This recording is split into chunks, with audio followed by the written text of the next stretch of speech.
Outfield Preview Part 1, up next on Fantasy Baseball Today in 5.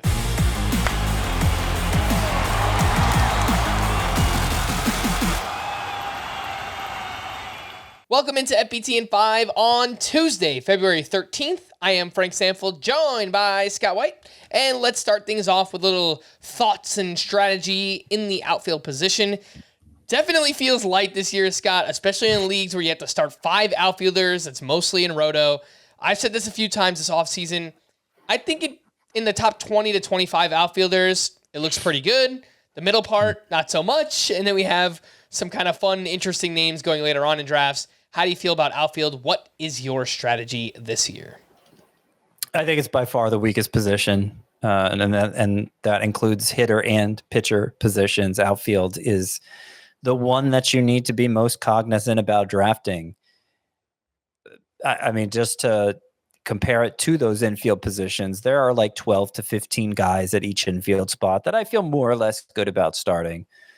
And there might be only 25, 30 if I'm really pushing it in the outfield, which is more, but you're starting 3 times as many outfielders as infielders, or maybe 5 times as many outfielders as infielders, depending on what your league setup is. So it's just not congruent, the distribution of talent at those positions, much less in the outfield. And I actually see 2 drop-offs at the position.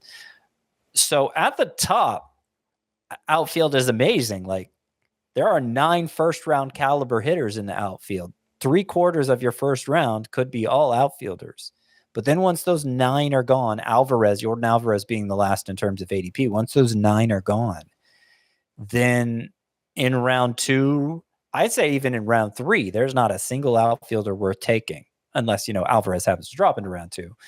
But that's the first dead zone, that 2 to 3 range. Some will get pulled into round 3 potentially, but I think they're getting pulled there by scarcity more than by merit.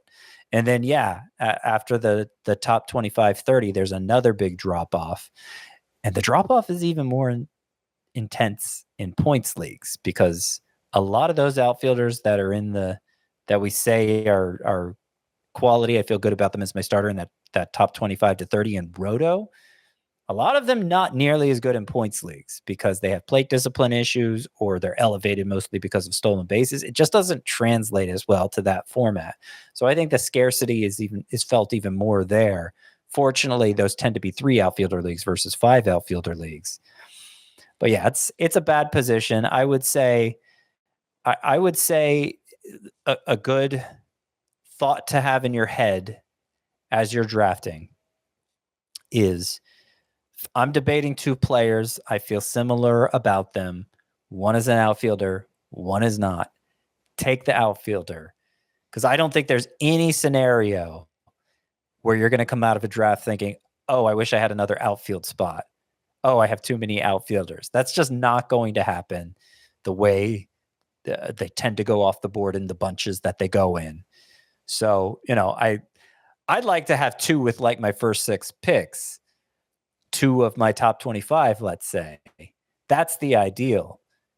But to do that, you're going to have to be very deliberate about it. Scott, who is an outfielder you do like inside of that top 25? It's Josh Lowe of the Rays, and he's toward the back end of it.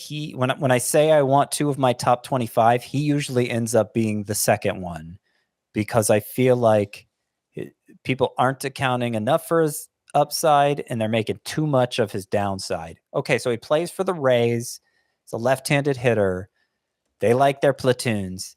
Maybe they'll platoon him some. That's what they did last year. You know what? He hit 292 with 20 homers, 32 steals.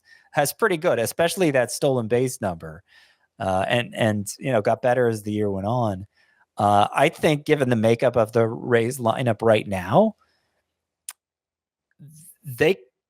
Josh Lowe has to be one of their best hitters. If he's not the very best, he's the second best. And so I think it's more likely he gets more consistent playing time than less consistent playing time from a year ago. And as I already pointed out, his numbers last year as a part-timer, amazing. So yeah, I love getting him as my second outfielder in that round 6-7 range. And the ADP for Josh Lowe is 91.8 as the 21st outfielder off the board. Though typically in the drafts we've done, Scott, I think it's going to be more likely a top 75 or top 80 pick that you have to use to get Josh Lowe on your team.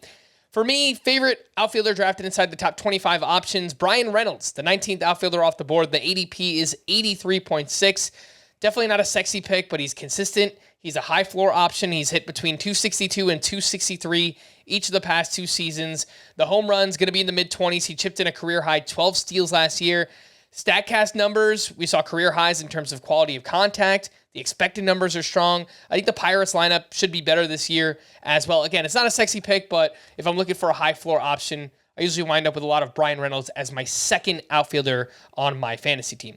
For more extensive fantasy baseball coverage, listen to the Fantasy Baseball Today podcast on Spotify, Apple Podcasts, the Audacy app, or anywhere else podcasts are found. Thanks for listening to Fantasy Baseball Today in 5, and we'll be back again tomorrow. Bye-bye.